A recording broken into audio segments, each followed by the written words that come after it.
Hi everyone, welcome to the Socialist chat room. My name is Ricky. I am joined once again by Popey and Justice. Today we are going to be discussing the leadership of Sir Keir Starmer. So, in a week when the Labour Party has finally gained a 5-point lead in the polls, this should be a time for the left to rejoice. But unfortunately, the Labour leader has been doing his level best to remind us he does not represent the interests of ordinary people. For example, there is the fact that he seemed rather keen to get his snout in the trough, so to speak. Starmer has quite rightly lambasted the Tories over the corruption scandal, only he appears to be guilty of similar behaviour. In 2017, Starmer asked then Labour leader Jeremy Corbyn if he could take a consultancy job with a law firm, but Jeremy Corbyn vetoed the request on the basis there could be a conflict of interests and it was against Labour policy. The Labour Party were actually going to ban second jobs if they got into power, in yet another example of Jeremy Corbyn being on the right side of history. And it gets even worse. When Starmer was called out in an interview with Sky, his immediate reaction was to lie, before embarrassingly correcting himself and accepting he was indeed in discussions for a second job. Later, former Corbyn advisor Alex Nunes revealed the story about Corbyn vetoing Starmer's second job request, and Starmer's team decided to deny this had ever happened, only Alex had the receipts, and he published a string of emails and WhatsApp messages as proof. And it gets even worse. Since becoming Labour leader, Sir Keir Starmer has reportedly made at least £27,000 from outside work, and yet he is quite shamelessly attacking the Tories for what he himself is guilty of. It must surely worry even Starmer's biggest fans how comfortable he is with dishonesty. I mean, you can't really defend this unless you too are comfortable with such dishonest behaviour. So, who would like to offer me their thoughts on Keir Starmer? Anyone? Go on, I'll go first. Yeah, I think this whole thing is kind of really indicative of his entire leadership performance so far. There's been an awful lot of trying to play to the cameras without real substance behind it. And one of the things that we've found out about Keir since he's been in charge of Labour is that he doesn't really seem to hold any very concrete positions. He seems to be quite flexible, and he will essentially play to the cameras. He will try and say what he thinks they want to hear when they want to hear it, which is why he's gone from we'll build on the 2017 manifesto and make this like one of the foundations of the Labour Party going forward to we're not going to do anything that isn't going to make us electable to the country. I think it's just the latest in a long line of sort of scandals on his end that he'll just try and brush off. And that, to be honest, they don't seem to be sticking to him because it seems like a lot of people don't really care that much. That's the impression I'm getting from it. The issue that we have is that what we need at this point in time, with the Conservatives in turmoil, is clearly the point of inflection that we kind of move towards, where the public opinion is shifting in the opposite direction. What we need really is three things. We need an overall vision that we can put forward to the public to change the narrative to continue this this leftward shift of public opinion. Second thing we need is we need pragmatic policy proposals to be able to change what people think, to change the perceptions, be able to put into practice to fix the immediate issues in this country. And third of all, we need a leader of the party who's best to be able to put that to the public in an effective manner, to challenge the Tories on their faults and to offer a kind of contradictory narrative to what's been going on previously. And we're getting nothing. We're getting literal nothing from Keir Starmer all the way through. He's been complacent with regards to the way in which he could be attacking the Tories on their own failures. For example, like they will get forensic Keir Starmer essentially only delivering platitudes, not going back on his is the second jobs promise and things like that, going back on the House of Lords reform, even all this kind of stuff, which is shown to be a complete kind of wet flannel on, especially since it's something he is guilty of himself with regards to trying to get a second job when in power. Like with regards to any kind of new policy platform immediately to be able to change things moving, like on the immediate problems that we have for society at the moment, we're not getting any of that because we're not looking forward to like nationalizing key industries that have been failing currently, using this the current political landscape to be able to put that forward to people and to talk about the failures of inelastic demand of certain industries, which at the moment the energy industry is failing and transport industries are failing at the moment, and the housing market, like things like social housing. But these are easy current policy proposals that we could use in the current climate to be able to change public perception on these issues. And then, last of all, he has no proper like alternative vision moving forward, because all of the policies and all of the kind of outward persona that he gives is just the same as the regular like hegemonic neoliberal elite that we're supposed to be criticizing from the left. We're the party of the unions, we're the Labour Party, not some liberal middle ground centre party. We should be the party offering alternative vision, and we're not. We just get nothing. We just get platitudes, we get complacency, and it's just been embarrassing from start to finish. I think Starmer's like absolutely terrified of coming across in the wrong way to the wrong people, or to appearing confrontational or upsetting people. Like, he seems so intent on winning back the red wall voters and winning over swing voters that he seems incapable of actually like holding a position that you'd expect the Labour leader to hold, which is a solid left wing position. I think a really great example is a while ago. He was on either LBC or talk radio or something along those lines, and somebody who called in, one of the women who called into him, basically paraphrased the white replacement theory, the neo-Nazi conspiracy theory that white people are being driven out of existence by some sort of global elite.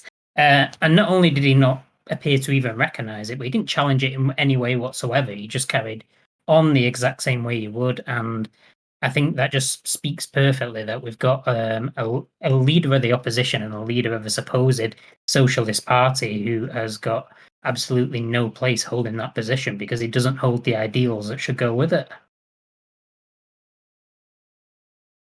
Yeah, I mean, completely agree with all of that. But you mentioned about him being kind of desperate to win over the red wall. The most frustrating thing about that is he's not even speaking to anybody in the red wall. He's kind of guessing from his from Labour HQ, basically in London or wherever it is. He's kind of guessing what we want, what we think, and everything else. And he's actually completely out of touch with us. He's got this impression that we're all kind of racist, we're all social conservatives and everything else. It's bullshit.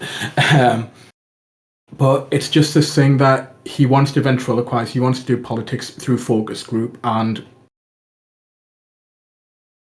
it was never the problem that Labour was actually out of touch with the red wall. That was never actually a thing. That's just entirely in his head. The problem was, obviously, the People's Vote policy divided the red wall. The policies themselves, other than the People's Vote policy, were hugely popular up here, and people recognised that they were kind of policies that we wanted and we needed. But he doesn't want to offer them to us. I don't even think it's ideological. I think it's the people who are backing him are saying, we don't want these policies to be implemented. We're not going to give you money unless you shift away from these policies. And he's saying, yes, okay, then that's what I will do. And that's the problem. He's not giving us any kind of representation. He's just decided he's going to tell us what we want. He's going to tell us that Jeremy Corbyn was the problem, and that Jeremy Corbyn's manifesto was the problem, and that the way to win an election is to break away from that. And he's going to tell us that's electability. He knows as well as we do that this isn't actually what anybody wants, but he's thinking, well, he's leaving the rest of us with nowhere else to go. I'm getting a weird echo all of a sudden. 2 seconds, sorry about this. I've just got a weird echo on my stream. I don't know what's going on there. That's really strange. Okay, it's stopped now, in any case. So he's kind of just expecting to win an election by default, and it's not going to work unless the Tories get so unspeakably awful. But, we've seen, for example, the Tories have Labour's got a 5-point poll lead over the Tories now. Now, if Boris Johnson's tanking in the polls, all the Tories are going to do is put Rishi Sunak in charge. And suddenly he's got to go up against the moderate, respectable guy, which is what he's put himself forward as, in which case he's going to be in trouble. So I don't think this approach is going to work. It's Tory versus Tory light. The people are just going to vote Tory, and the problem that he's created for himself, as much as anything else, he's given Rishi Sunak the opportunity, if he becomes leader, to attack Keir Starmer from the left. So what does Keir Starmer do then? You literally have a switch where the Tories can say, okay, we're the moderate, slightly left-leaning party, and Labour saying we're the slightly right-leaning party. Well, Labour's sacrificed all of its vote. The Tory voters haven't gone anywhere. They're still with the Tories, and Labour's left in no man's land, and that's basically, it looks like, where we're heading. I think that Labour is going to get completely wiped out at the next election. I think the Greens are going to mob up a lot of the left-wing vote. I think the Greens could pick up something like 15%. It wouldn't surprise me. It wouldn't surprise me if Labour polled at something like 26, 27% in the build-up to the next election, and I think they're in deep trouble. It wouldn't surprise me if Labour actually just knifed Starmer in the back and got rid of him, because I don't think they're going anywhere with him at all.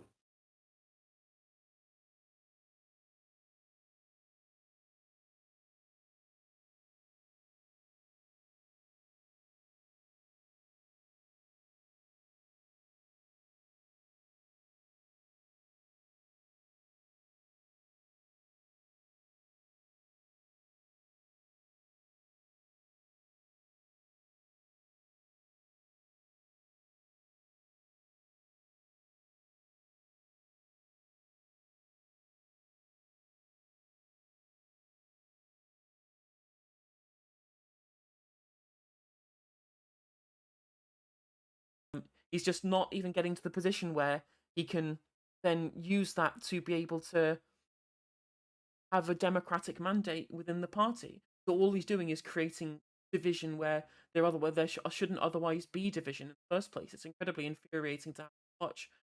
What also frustrates me as well is that we are at this point where us on the left of the Labour movement in general, we want to see a Labour government. That's what we want to see. We want to see the Tories gone.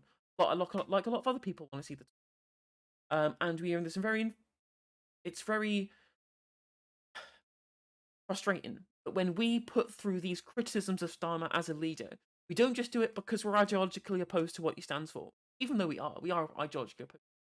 We also don't think he can win an election either. Regardless, we don't think that he's in the right position to be able to do that based upon the points that I made before in my intro. So when we have people online saying, "Oh, why are you spending your time attacking Starmer? Why aren't you attacking the Conservatives?" I'm like, well, first of all, potato. Is there really that much difference at this point? And second of all, well, no. Like, if there's something that we're doing wrong with the left leadership to be able to want to be Conservatives moving forward, we need to call that out. Otherwise, it's never going to change. So people like some members of the Remain group on Twitter, usually Remain, these kind of people who just like cling to like the Brexit brain poison and won't let it go. These people have kind of lapped up the kind of the Starmer juice he was pumping out throughout his second referendum campaign when he was the shadow Brexit minister during the 20 election. They've kind of lapped that up and become attached to him in general, and they just won't hear any criticism of him at all, and it just drives me up the wall. Can't have an open dialogue about where the Labour leadership stands currently in opposition to the Tories, rather than just thinking, well, anything's good as though if it's not Tory. When at the moment, is it really that much better? Like, what is it any substantive change that we see whether to be a Labour government tomorrow? I genuinely don't think there will be a substantive change, and that's one of the reasons why I would find it pretty much impossible right now to vote for the Labour Party, and it gives me no kind of pleasure to say that. And if you go back to the rare poll lead that Labour has at the moment, it's clearly not because of any kind of brilliant performance from Starmer. It's just because the Tories have been so unbelievably awful. There is no inspiring message from the Labour Party. Nobody is getting excited about them. I honestly don't see how they're going to carry that poll lead into a general election. Like I said before, I think it's going to be Rishi Sunak versus Keir Starmer. Now, on a superficial level, Rishi Sunak seems likeable, and he is actually to the left of many people in the Labour Party. He can do the respectable, moderate thing very well. He can do the man in the suit, will smile for the camera, can come across like a man of the people, even though he's anything but, he's like one of the richest people in the country. So everything that Keir Starmer was so desperately trying to achieve is what Rishi Sunak's got going for him. And I think the saddest thing about all of this is, if Keir Starmer was who he claimed to be, I've touched upon this in the previous stream, the sensible moderate who still held some radical views, recognised the need for change, and was focused on uniting factions within his party, he genuinely would have the 20-point poll lead that James O'Brien promised us. If he really wants to be Prime Minister, what he needs to do is focus on defeating the Tories rather than defeating the left. He needs to be the grown-up in the room, acknowledge where he went wrong and build bridges, but he won't do that because as much as anything else, a so-called grown-up in the room is actually a big child who prefers to involve himself in playground squabbling. Give us something of substance. Give us something that it doesn't have to be everything that we want, just something that we can latch onto and say, you know what, this is what Labour stands for now, this is what it represents, and this is how it's going to improve ourselves. It's going to improve our lives for the better. And it's got to be more than just some vague mumblings about market-based solutions, because that's all he's basically saying about anything now. It's just market-based solutions, and then there's nothing more than that. Basically what he's saying is business as usual. We're going to continue on exactly the same path we're on, and I think pretty much everybody in the country recognises that that path is not good enough. Exactly, and the frustrating thing as well is that we're in the climate where people are turning against the Conservatives because they're seen to be like sleazy liars, corrupt. Right? That's the narrative that's been pushed through. I mean, not just by the media, but from people in general. It's what the general view is, especially of Boris Johnson as an individual. He's a liar. Remember, there's the Peter Stefanovic clip that went viral on Twitter. It's like 40 million views now, just like breaking apart the amount of times that Boris Johnson's lied in the dispatch box, and we can't really trust politicians at all anymore. Yet we have a leader of the Labour Party who lied about his pledges. He fucking lied. He lied about what he said he would stand for as Labour leader. How on earth are we supposed to say, well, we're the party that people can put their trust in, when we have a leader who won't even acknowledge the initial pledges that he made at the start? It's like Nick Clegg 2.0 with student fees, right? Like, how on earth is anybody supposed to put their faith behind this person when he's already shown within the first couple of years of being the opposition leader, let alone being, a prime minister or anything, that he can't even keep to his own promises? Like, in what way is this any kind of like substantive alternative to what the Tories are offering? I don't think he's trying to offer a substantive alternative. I think a major part of his platform is, as we've said, like business as usual, and the whole point that he can be the grown up in the room and he can be, fiscally conservative and fiscally responsible. This whole kind of trying to create this kind of new view of the Labour Party that's similar to how they were in 1997, that they're essentially like similar to the Tories in the way they're going to operate, and trying to win people over on that basis. But I think it's a completely terrible strategy to take, because apart from the fact that he's trying to win over some current Tory voters, and he might garner some favour among some of them, particularly those who see Boris as a bit of a buffoon, and he's had a string of fuck ups and there's a load of corruption going on, and I can imagine some of the anti sleaze people within the Tory party might potentially be looking his way. But in general, what has he actually shown the public? So, as you just said, no justice. The fact that he lied in his campaign to become leader, and I'm not sure that he actually did lie. I just think that he took a position that he thought would get him power, and then once he got that power, he realised that same platform wouldn't get him power on the larger nationwide scale, so he changed that platform. But all he's doing really is showing people that not only can't we trust him, but that he's incompetent.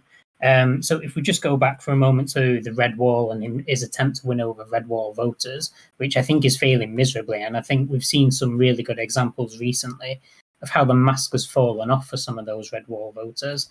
I think the Red Wall's been crumbling for a while, and the idea that it was suddenly this big shock and it's only because Jeremy Corbyn took over the Labour Party that we actually lost this Red Wall, I think is a load of nonsense. I was at a Unison thing back in 2015, like a big training event for activists, and somebody was giving a speech, and one of the things that they were talking about was some research that Unison had done into the most recent elections. And one of the things that came out of this study was that they had estimated that 40% of Unison members had voted UKIP in 2014, which is absolutely staggering to think about. Unison's it's the public sector union. They represent carers, they represent the NHS, they represent the police.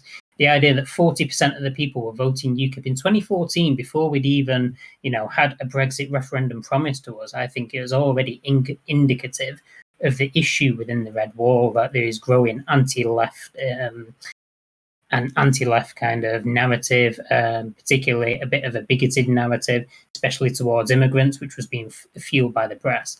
I think that was already there, and since the collapse of the Red Wall, since the Brexit referendum, I think the mask has come off, and a lot of these people, they're not going to come back to Labour, because even with Keir Starmer in charge, they still view Labour as this kind of woke, millennial-run, momentum-pushed party that they can't ever vote for, because these people, even though they might be kind of economically liberal, they're socially conservative, which is the opposite of the old kind of FASA, isn't it? So I think between that and then his mishandling of the Labour Party, whereas he's taken over Labour where they had £7 or £8 million in reserves, something like that, he's completely wiped those reserves out. He's lost 120,000 members at least from the party, which is why the income's dropped.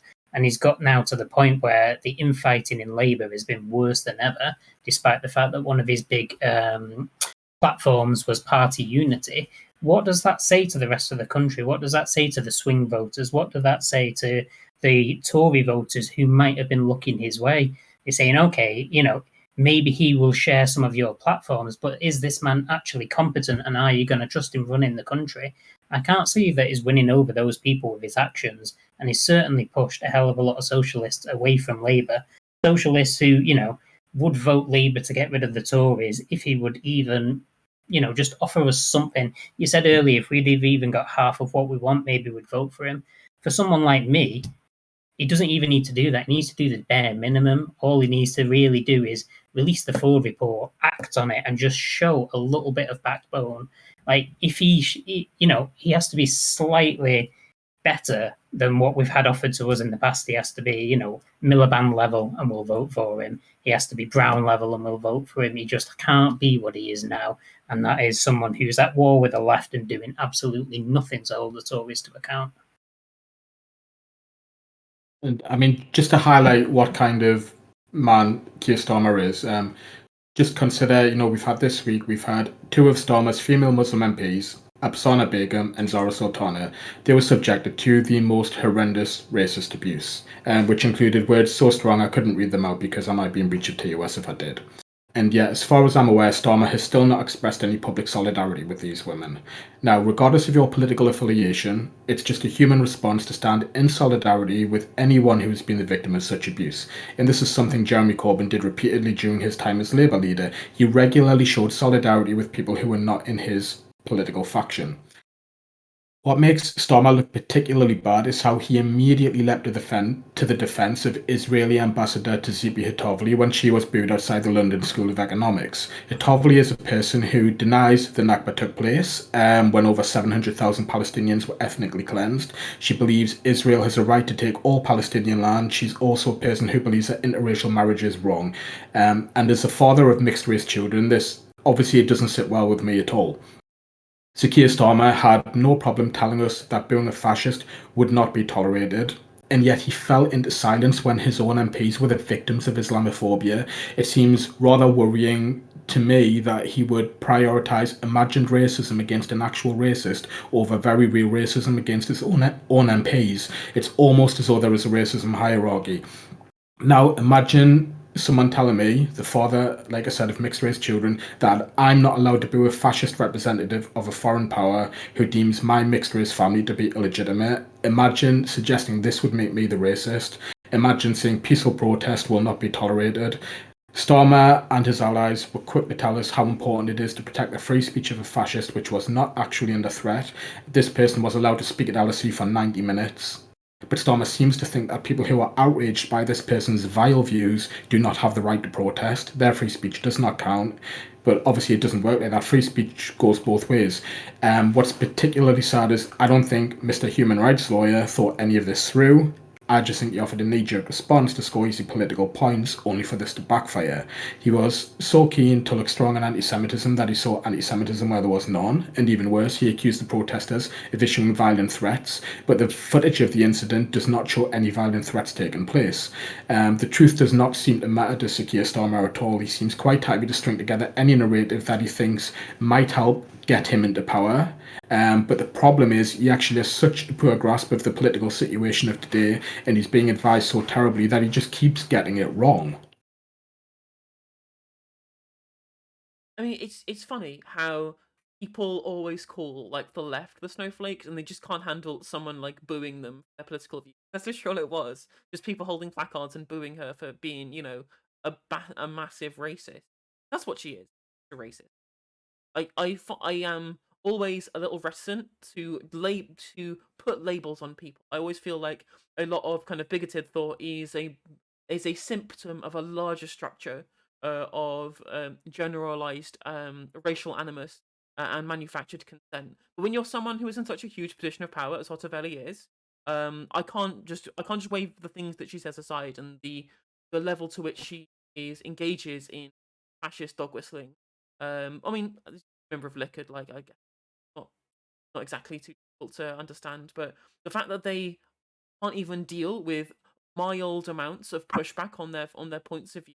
Well, we haven't been given a platform for an hour and a half. It's not like a case of deplatforming. It's not like someone said you can't speak at all. It's just we're going to show you, through the medium of protest that we disagree with the things we stand for and think that the university that we're a part of took a poor decision in letting you speak, considering the view you hold, right? Because it's tacit endorsement essentially. It's tacit endorsement of those kind of views. If we think that these people are good enough to opine on whatever subject they might be within an official capacity, is a tacit endorsement of views like the anti-miscegenation that rhetoric that she espouses, her views on the Palestinian day.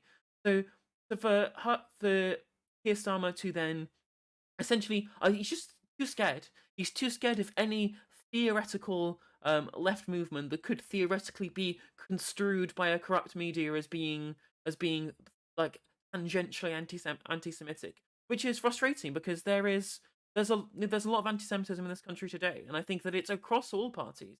I don't think we've been sold this kind of narrative for a long time that this is somehow some kind of specific labour issue. Amusingly, if you actually look at studies that have been done, it shows that if you show conservative people and left wing people anti-Semitic messages, conservatives are more likely to agree with it. It's a really great video by Ken Skittles about this issue. I would encourage everybody to watch.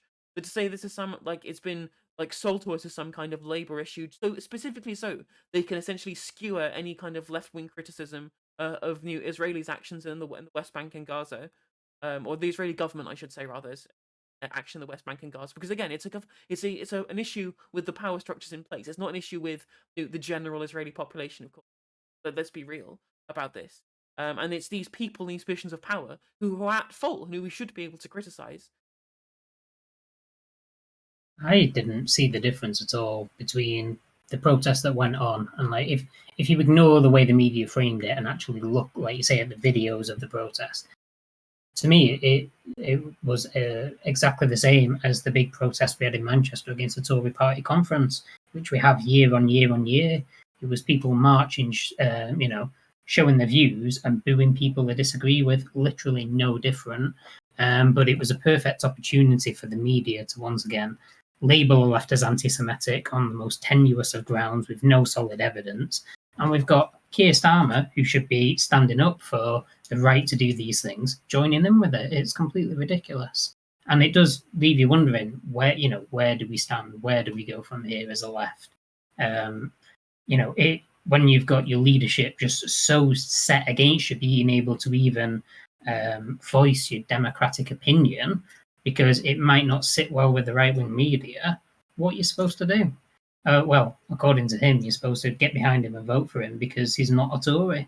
And this is what a lot of his fans are calling for, even today. They're saying, come on, if we need to back Labour, we need to back Starmer, otherwise we're Tory enablers. Well, I'm sorry, but no, unless they actually represent us and unless they give us something to vote for, people aren't going to vote for him. It doesn't matter how much they complain about it. It's never going to happen.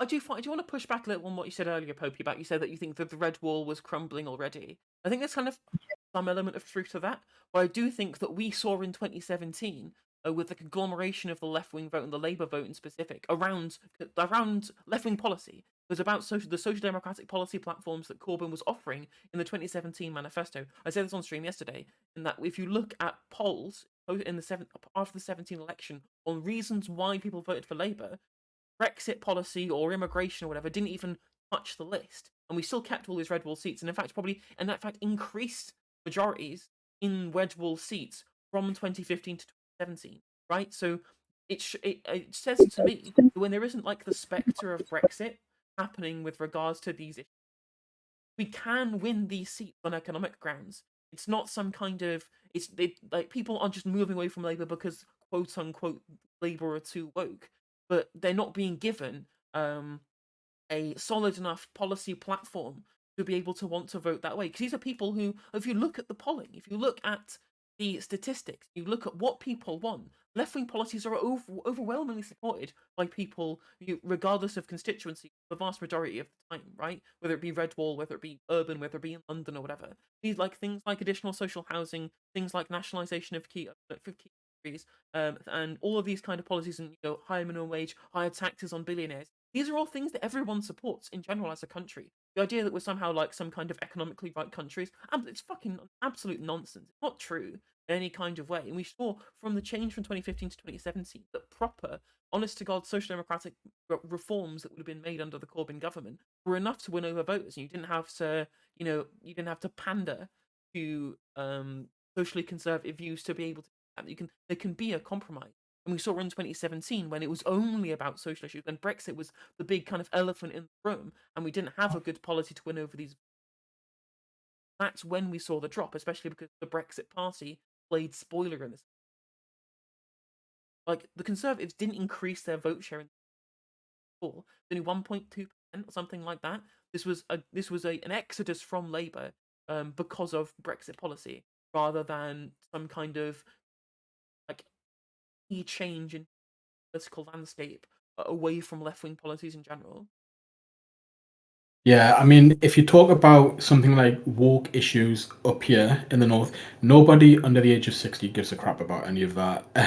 They will kind of laugh at you if you suggest that that's kind of a reason one way or another why people would vote. I think there are a handful of socially conservative people over 60 that do get irate about that kind of thing. They are the ones who are very typically socially conservative, very, unashamedly racist and everything else. And that stereotype does exist, and that's who Keir Starmer is trying to appeal to. What he doesn't understand is that's actually a dying minority. What everybody up here has in common is that we recognise that Westminster completely just screws us over, and everybody is desperate for systemic change. That's why people got behind Jeremy Corbyn in 2017 up here, and that's why they rejected Labour in 2019, because in 2019, they wanted Brexit. Brexit was an anti-establishment vote, and they saw Labour as going back to being the establishment party. That's why they were rejected. It was nothing to do with wokeism or anything like that. It was to do with they do not want politics as usual. And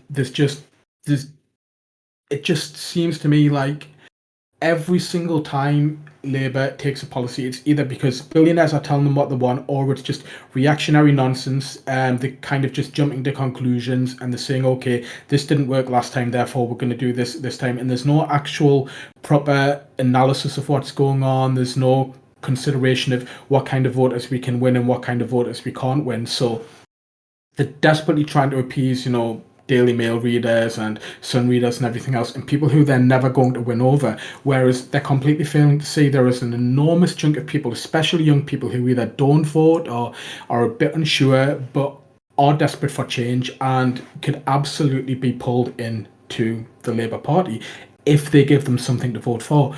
But they're not going to attract those people while they're saying politics as usual, politics as usual. It's just incredibly frustrating to see Labour doing that. And one thing about Keir Starmer that amazes me is that for a so-called top lawyer, he is incredibly bad at arguing his point, staggeringly so, in fact. But in Starmer's defence, it's really hard to sell your policies and your principles when you don't actually have any. Instead, all we're getting is vague mumblings about market-based solutions to everything. He's essentially offering incrementalism. Now, the problem with incrementalism is that for every step you take forward, it takes you 5 steps back. Incrementalists will boast about opening Sure Start centres during a period in which I was a homeless teenager. Incrementalism pretends to be slow-paced progressivism, but it's actually regressive. Let's not forget that under Tony Blair, the Labour Party privatised more of our national assets than Margaret Thatcher did. And while Blair may say the recession was a worldwide phenomenon, it was actually caused by a neoliberal economic dogma which he was pushing harder than anyone else.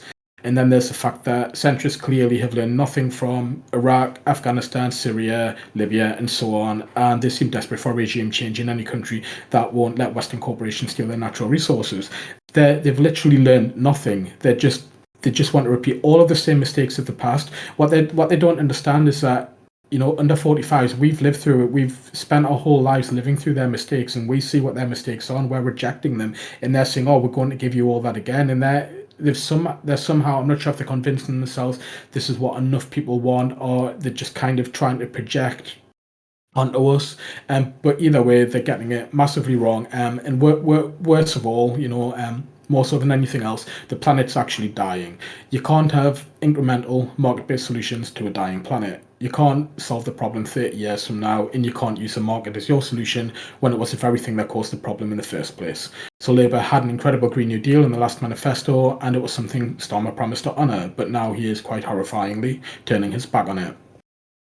The saddest part of all of this is, if Starmer honoured the Green New Deal commitments, I would probably vote for him in spite of everything he's done, in spite of how much I dislike him.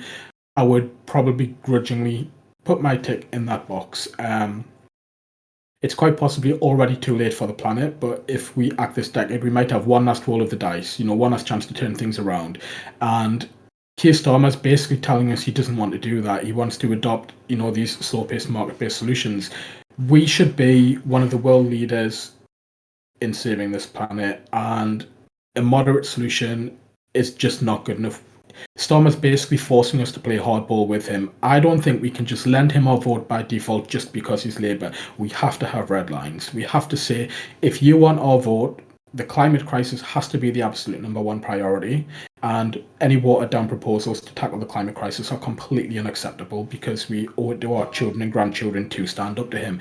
If we just say, we're going to vote for you anyway because we want the Tories out, he doesn't have to give any ground to us. We give up any leverage when we do that. So as far as I'm concerned, let him collapse in the polls, hammer him as much as possible online, let his popularity fall as much as possible, and tell him what we want, and say, this is how you win us back. These are the policies that you have to give us, and it's not good enough for you to just kind of say, you're going to patronise us and move away from everything that you kind of promised us that you were, which is what he's doing.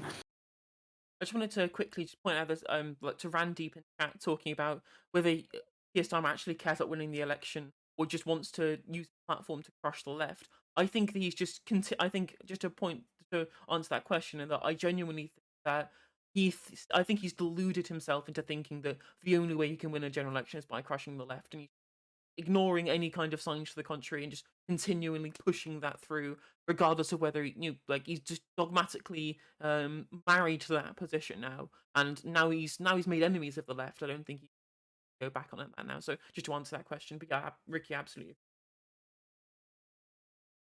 I think it just shows his complete incompetence as a leader. I mean, I completely agree with you that he's kind of moved away from the left vote, and I think to a degree still kind of assumes that by default, when push comes to shove, a lot of us will just cave to get the Tories out. And let's be honest, there's quite a lot of people that will. The Tories are absolutely terrible for this country.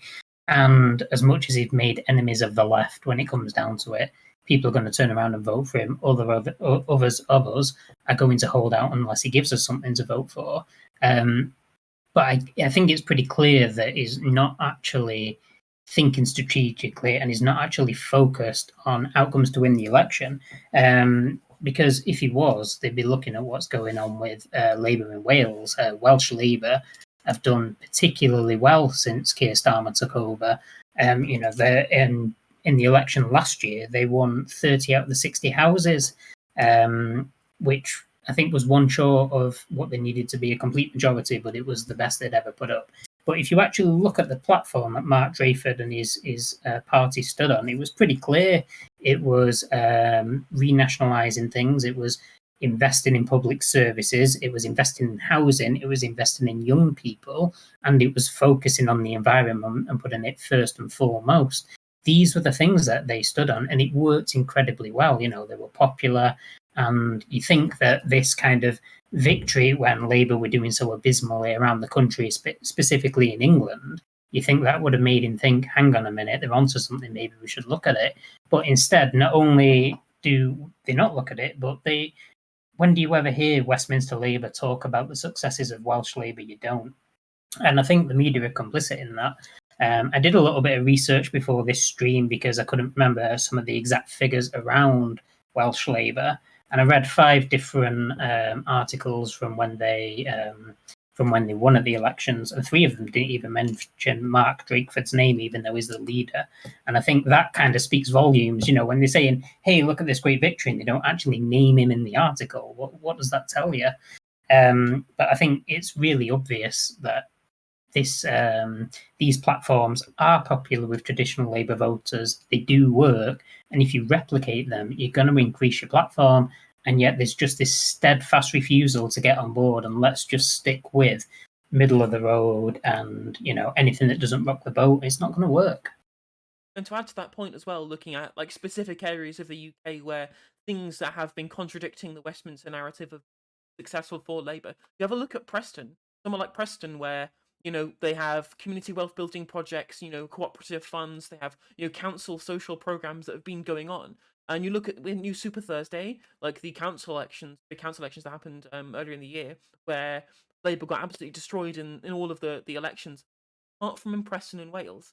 Like, it shows that these community wealth building initiatives, that the cornerstone of kind of like sewer socialism policies, that we would be able to put forward to people, make people's lives better. Because you're absolutely right, Westminster are perceived not to care, and the reason why they're perceived is because they just don't care. Like, my ex lived in Whitehaven up in Cumbria, and the whole high street's dead. Like, every shop is closed. Like, the idyllic seaside town life that they wanted to have is completely gone. There's just a big Tesco and pubs, and that's all people do, and betting shops, because everything, like, the local economy has just been completely like eviscerated by neoliberal capitalism at this point. And people don't like it, and they don't see any kind of like substantive change being put forward. And if we copied the models that have been done by Preston, by Welsh Labour, we can win people around based on these popular policies. Otherwise, you'll have a look and see what happens, for example, up in the northeast where in places like South Shield, where the Labour councillors just got replaced by Green councillors because these people want proper local projects being done, and Labour weren't offering it, and the Green Party were. There's a strong left wing support in that area, which Labour just weren't in a position to be able to actually make good on the promises that they should be making as the left wing force within the political system, which they're just refusing to honour. I think I know. Yeah, I was just going to say. Yeah, I think I know exactly what Labour would need to do in order to win the next general election. I think the problem that Keir Starmer has is that his own party wouldn't allow him to do it. So first of all, you would have to unite his party, which is probably impossible. And the second thing is what you would probably have to do is offer something in between where he currently is now and where we were in 2017. I think if he did that and he put himself forward as being the kind of respectable guy who's a little bit of a socialist, I think that would appeal to enough of the electorate that I think they would beat the Tories. But we've got a PLP that's dominated by people who do not want even the slightest bit of compromise. And if he tried to do that, if he tried to stand on that kind of platform, they would push him out. And also his financial backers would walk away from him. So he's kind of trapped. He has to do what he's doing right now, regardless of whether he wants to or not. I mean, I think he's quite happy to go along with it, but there's kind of no way out for the Labour Party right now, which is why I think it's a dying party. It's been so infested by this fifth column, which has completely overrun it. There is no light at the end of the tunnel for the members who are kind of fed up with all of this because they're not being given open selection, and you've just got this huge conflict where the members and the MPs are completely at loggerheads with one another. That's not a way for any kind of political party to function at all. And it's a complete mess. I personally think what the Labour Party needs to do is split. I think the problem with that is when you look at the socialists like Jeremy Corbyn, John McDonnell, who've given their entire lives to the Labour Party, they're not going to walk away from it because they're too kind of emotionally locked into everything.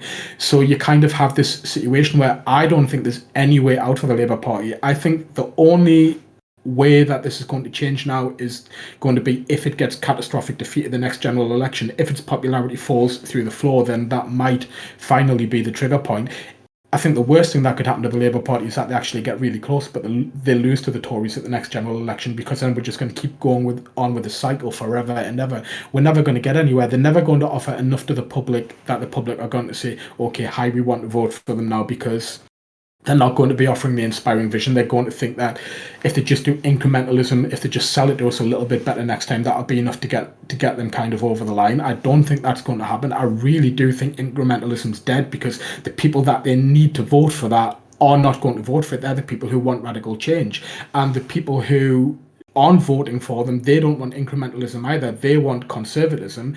So they're not appealing to anybody. And I just think there's kind of no way out for Keir Starmer right now. I can't see how he can possibly win the next general election unless there was kind of some incredible scandal with the Tory party that just completely made the public walk away from him. I don't think there's any plausible way that he can win. I don't care that he's got a 5-point poll lead today. I think that means absolutely nothing in the grand scheme of things. That's just the Tories having one bad week. I think they'll probably be back in a poll lead again next week, and then where does he go from there? I think he could probably realistically win a general election if he could pull back the support of the left while still retaining what he actually holds.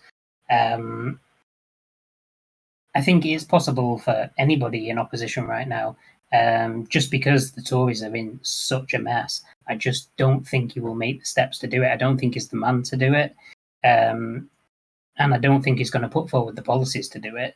I think as long as we've got the trade unions with kind of a stranglehold on a significant amount of the Labour Party's power, I don't think a split for the Labour Party would work either. I think the only way that would work is if the trade unions all agree to withdraw their support, at which point the Labour Party is dead in the water. They're going to be another Liberal Democrats, or they're going to be Change UK. They're just going to be another Tory light. But to my knowledge, the only major union to date was GMB back in July, and they withdrew funding to the Labour Party over the sacking of one of their members, a long-standing member of Islington Council. I don't know if that's still the case now, but I remember at the time it was quite a big deal. But I think really we on the left, if we're to get any sort of victory in this country, it needs to be driven by the unions. Because the unions still are the realistic and the real representation and voice of the working people. They're our organising power, and they're the reason that we still have such a strong left wing in this country. The media try to crush us, and they do a pretty good job, but the unions still hold strong. And if you think of everything this media did to Jeremy Corbyn and how badly they turned on him and how badly they assassinated his character. If they did that same thing to the unions, which they've tried in the past, and even with legislation like absolutely taking the teeth away from the unions, it's still a huge movement with millions and millions of people across the country paying in month on month, with most of these people being the poorest in society, and they really can't afford an extra direct debit every month, and yet we all still pay into the unions. And that isn't just for individual privacy and individual security in your job. It's for a much bigger reason. And I've been a part of this movement now for 8 or 9 years. I've been representing my union. I talk to our members, and that's where some of my insight I was saying earlier around the red wall collapsing and what some of the voters were doing. I've seen these changes happen within, but I think as long as the unions are back in Labour and Labour's failing because of Starmer, what we need is to get rid of Starmer. I think if the Labour unions rightly agree that Labour is done for and that it's unsalvageable and step away, a new party will naturally form. Now, whether that party could realistically win, I don't know. Maybe it would take a long time to build a platform. I'm not sure. But I think as long as the main unions are still backing Labour and still funding Labour, that is the most obvious option for the left. So they need to win us back. I don't think Starmer's the man to do it. I agree. Quick question for everybody then: if we are all in agreement that there's never going to be any kind of party unity under Starmer, who do we think, if we had to choose? I mean, obviously, I understand I have my own candidates I wish could be the Labour leader, my own political ideology. Like, sure, I get that. But if we had to choose a specific Labour MP to be a unity leader, a compromise leader that would, at least offer us left-wing platform to give us proper, public solutions to the climate crisis, and to have a look at, the housing crisis and things like these. Things are these big hot button issues that, we can't afford to not be able to. We can't moonshot our way past these. These are the concrete policies that have to get fixed to be able to fix the country and fix the future. Do we have any idea which person we would look to be a compromise candidate within Labour? I think the only one who has even the slightest chance, and I don't think this would work, by the way, but I think the only person who's not even an MP would be Andy Burnham. The reason why is he is slightly to the left, but he's not as much to the left that he horrifies the PLP, maybe as much as somebody like Jeremy Corbyn does. Is he enough to the left to do everything that you wanted, that you've just, pointed out there? I'm not sure. If he did start trying to do these things, I'm still not sure whether the PLP would stick the knife in and say he's too left-wing and get rid of him. And, Andy Burnham's as moderate as it gets, and they don't even want somebody moderate. They want somebody who's right-wing, basically. And I'm not even sure it would work with a figure like Burnham. Now, my preferred candidate would be somebody like Zora Sultana. I don't think that would have a hope in hell of working, as much as I love her and I think she'd be amazing, just because of the way the Labour Party is right now. I think she'd be fantastic in a new party. And to go back to what Popey was kind of saying before, 20 years from now, the demographics are going to be hugely different. We've got this huge voter block of over 60s that is completely skewing the outcome of these general elections. If you take over 60s out of the equation, the Labour Party would have won the last two general elections. So all is not lost for the left. There is absolutely the opportunity for the left to build and win elections. We have to seize the opportunity when it's here, which is one of the reasons why I say take the hit now, let the Labour Party suffer disastrously at the next election, and build a new party and have something that's ready to go in 2029. If somebody like Jeremy Corbyn was willing to take the bull by the horns, yes, he's not going to win in 2024, we know that, but he could cause an absolute collapse in Labour's vote, which would, by the way, would be incredibly painful in 2024. We're already in an incredibly painful situation, and we're literally living on a dying planet. It's one last roll of the dice. As far as I'm concerned, it's not even just to save the country, it's not even just to improve our economic situation, it's literally about taking steps to save the entire world.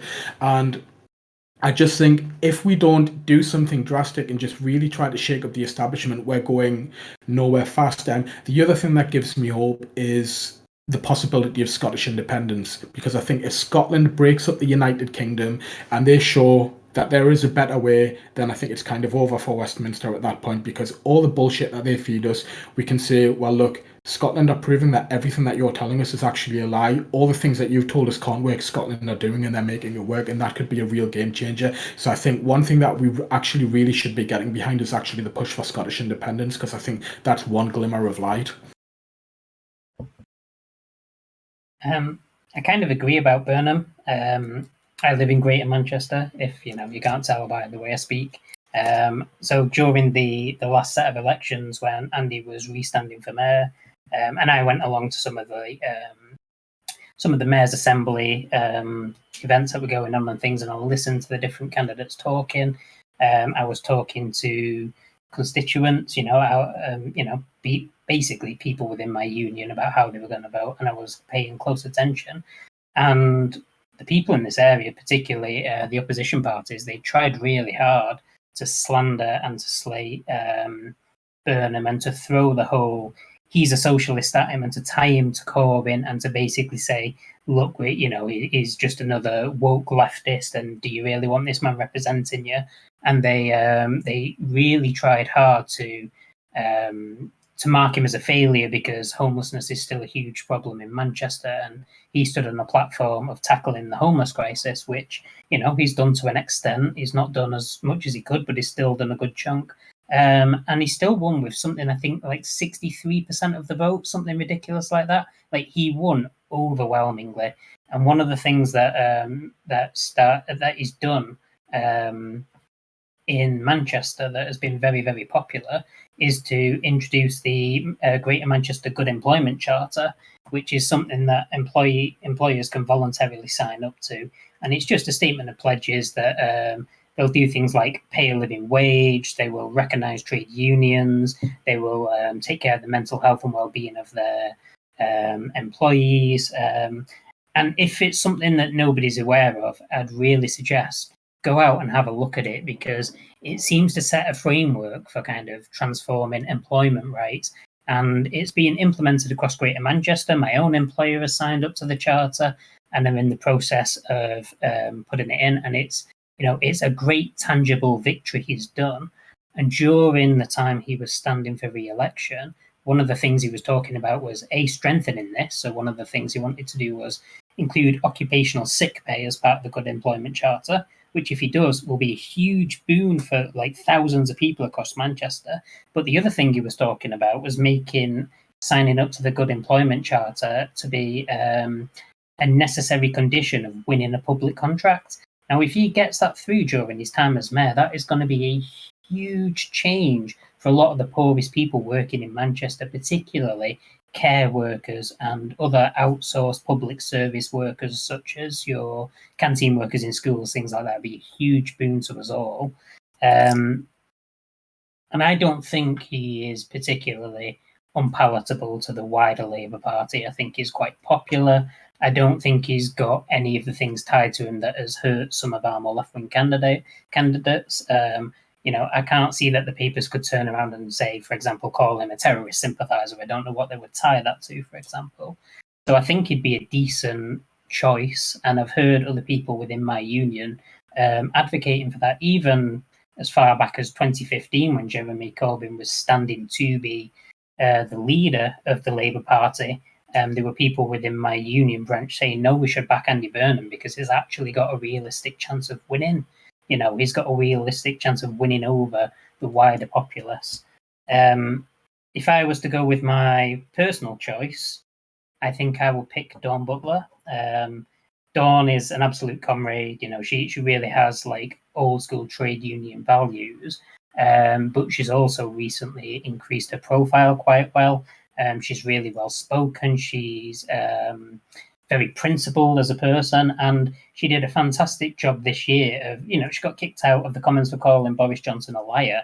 And at the time, the amount of people that were talking about that, she was doing a better job of representing the opposition than Keir Starmer was, who, by the way, didn't offer any solidarity towards her, at least for the first few days while I was paying attention to that. So yeah, my pick would be Dawn Butler. I'm even middle grounded it and said that like she was correct, but I don't agree that she should have done it. And I'm just like how much more of a wet flannel could Keir Starmer be at this point? I definitely agree with both of those choices. I think one of the other good thing Andy Burnham did was there was the whole consultation regarding moving Manchester's public transport under public ownership, which was and also to make it all integrated too, which would have been really good, but didn't really kind of get off the ground, which is frustrating. But it shows that his kind of political viewpoints more in the right place. Like, it's not as much of a Blairite as I guess kind of as he used to be. Like, he used to be kind of like a bit of a Blairite, but I think he's shifted on policy with that over in recent memory. My pick, compromise candidate, it's kind of a compromise candidate, but it's kind of like a wish list candidate that I think is somebody who has the ability to really win every side of the electorate. My choice is Clive Lewis, and the reason which is because he is in support of the two key issues that I think we all touched on here, which is the climate and housing. Because he was a backer of the Green section of Labour. He's part of the Socialist campaign group, so he's part of he's one of the good ones. And he's also ex-military, which I understand that's really tedious to just say, well, we should win votes by being tangentially related to the military. I just think he has a good idea of the way in which public policy and foreign policy can make the life of people who are part of the military worse, essentially.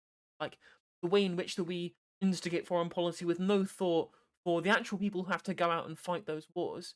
He has a really good platform with which to be able to offer a contradictory narrative from the point of view of someone who is ex-forces, right?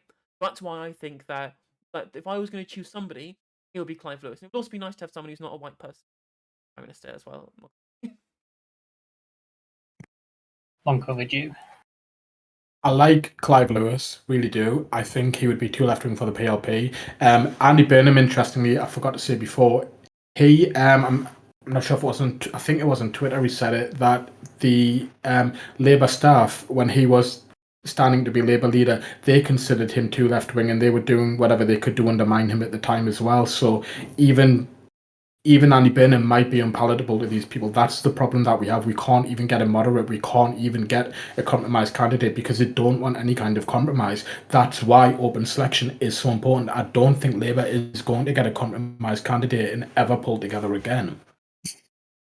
I think anyone who is a real threat to the establishment is going to really, really struggle to like hold power in Labour and gain power under Labour, because even if they even if they overcome the feat of becoming Labour leader, they've then got the mainstream media to deal with.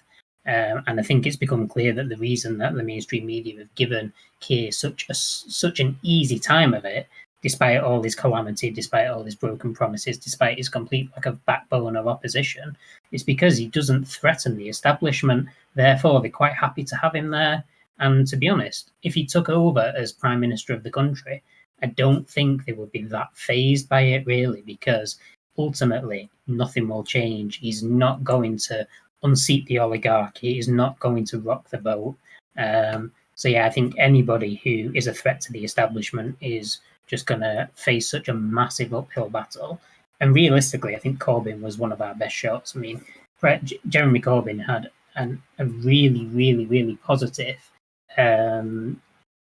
response to the public because of his very vocal opposition to the war in Iraq in 2003 and onwards. The fact that he was a Labour backbencher rebelling against Tony Blair's government and like leading this huge protest movement.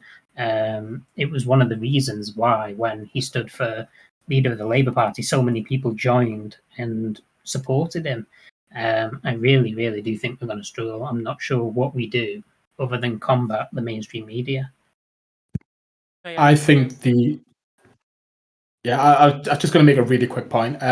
I think that the best approach for us is to just be as anti-establishment as possible, to say we're never going to win over the media, so you know what, we're going to take them on. We're going to try and build an alternative media. We're going to call them out on their lies.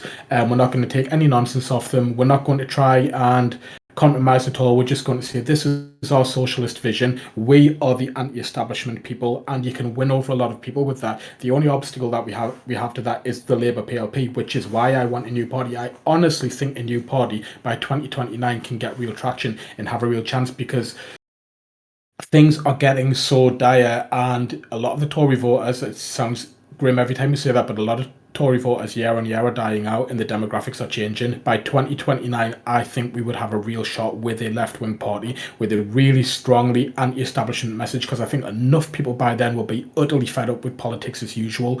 I don't think the establishment approach is going to get us anywhere. I don't think the compromise approach is going to get us anywhere. I just think that we kind of need to seize this once in a lifetime opportunity, because this kind of approach, it wouldn't have worked 20 years ago, but we're in a very, very different situation now. And I honestly believe we have a chance of making it work if we do that.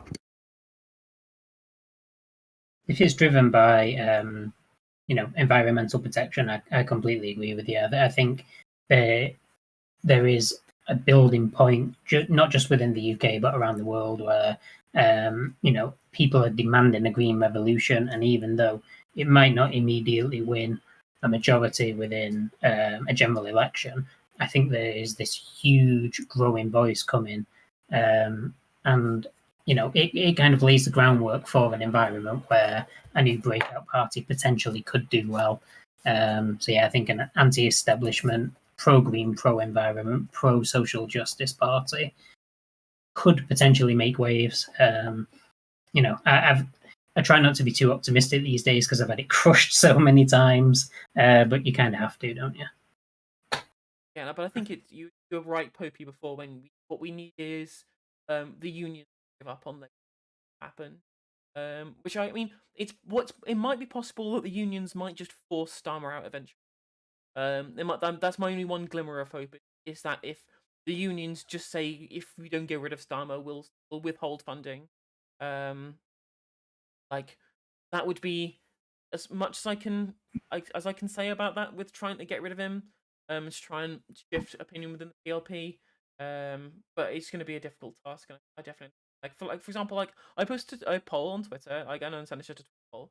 I posted a poll on Twitter asking whether Keir Starmer was to the right or to the left of Joe Biden, and overwhelming people said that he was to the right. If we can't have a leader of the Labour Party that is to the left of the fucking Democrats, then like where else can we go? Where else can we go? Especially Joe fucking Biden, he'd be right at home in the Tory party. And it doesn't. It's pointless coming because at least Joe Biden is offering policies. He's offering, a change to what has previously been a very long-standing status quo about what the American consensus politics should be. He's saying, well, no, people should be able to get family leave. People should get to have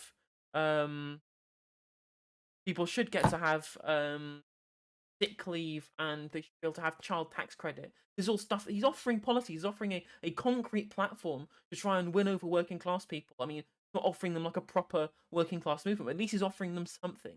Whereas Keir Starmer is offering literally nothing. Absolutely nothing. That's the thing in the US. Oh, sorry, go on, Mickey. I was just going to say, at least Joe Biden gave a little bit of ground. Keir Starmer's not given any at all, but that's basically all I was going to say, so go ahead. Popey? I was just going to say, offering those basic things within the US, is kind of a fairly radical left position for the US, but those are all things that the Tory party offer in the UK, and they have to. But I can't see any other than the more extreme of them looking to completely remove those social safety nets. And it just goes to show that what is seen as almost a bit revolutionary for the working class in the US is business as usual for the Tories in the UK. If they could, they would. If they could take it away with it without losing an election, Tories absolutely, in the same way they absolutely would privatise the NHS, properly take it out of career point of use as well. They would just completely change the system if they could, but they know that they would literally dead forever if they. I think the hardcore neoliberals definitely. I think there's definitely pockets of the Tory party that wouldn't back that, but I think especially the ones that are currently in charge, and the kind of Newtonian, really kind of laissez-faire neoliberals. Yeah, if you gave them the opportunity, they would ravage the country. I mean, under their rule, they've done it very, very cleverly, and they've kept the public on side. But they've created this unbelievable transfer of wealth from the bottom to the top, under the guise of recovering from the 2008 economic crisis. But you can clearly look at which they tried to pin that on Labour and on Gordon Brown. I'm not a new Labour fan, and I think Gordon Brown is a mixed character, but he saved the country with his economic policy during the recession and during the financial crisis. Without his actions as Chancellor, we'd be completely fucked. And the fact that this narrative has continued for a decade, that somehow it was Labour's any semblance of moving away from neoliberalism that caused this crisis. It's like a travesty of national huge proportions that this narrative continues to say, that somehow Labour ruined the country. And might I remind everybody that New Labour, they were the only party to have continuous year-on-year budget surpluses up until 2008. Even the Tories didn't know. The Tories don't do that now, and they didn't do that before. There is something to say, even really kind of superficial third way political platforms are better economically for the country than the neoliberal garbage post-Thatcherite politics of the Conservative Party. Even something incredibly milquetoast as Blairism was enough to be able to change things around economically. It's unreal to me. And they increased NHS spending year on year as well. I mean, obviously that's PFIs, but the Tories can't criticise PFIs now because that's their platform in a nutshell. They can't turn around and say, well, Labour wags of PFIs and say, well, you did the same thing. Can you imagine if Labour actually had crashed the global market like people in this country like to claim? Then we would have had theoretically we would have had a CIA-backed coup, and the same thing that we've seen happen in South America. Yeah, absolutely, absolutely. It's absolutely wild to me. The narrative is just continued for so long. When you actually, if you look at the countries that survived the economic crash, it was the countries with strong sovereign wealth funds, with strong public sectors, with strong levels of state-owned enterprises, strong levels of public ownership and state control. The ones who survived through it, and they just said, well, okay, if the bank's going to fuck, well, we'll put the fuckers in jail, like they did in Iceland. Like, there's all these countries that survived the economic crash. There was all the heavily liberalized countries like the United States and the UK that suffered heavily. Like, it's nonsensical, and it just shows the power in which media shape narratives in this country that are just have no basis in fucking reality. Yep. Pretty much agree with everything you guys said there. I've said everything I want to say tonight. I don't know if anybody else has anything they want to add, or shall we just wrap it up there? I'm happy to close it. Kind of selfishly, but I want to go and watch the Packers beat the Seahawks. So, Okay. Unreasonable suggestion. Well, cheers for hanging out as always, guys. Forward to next.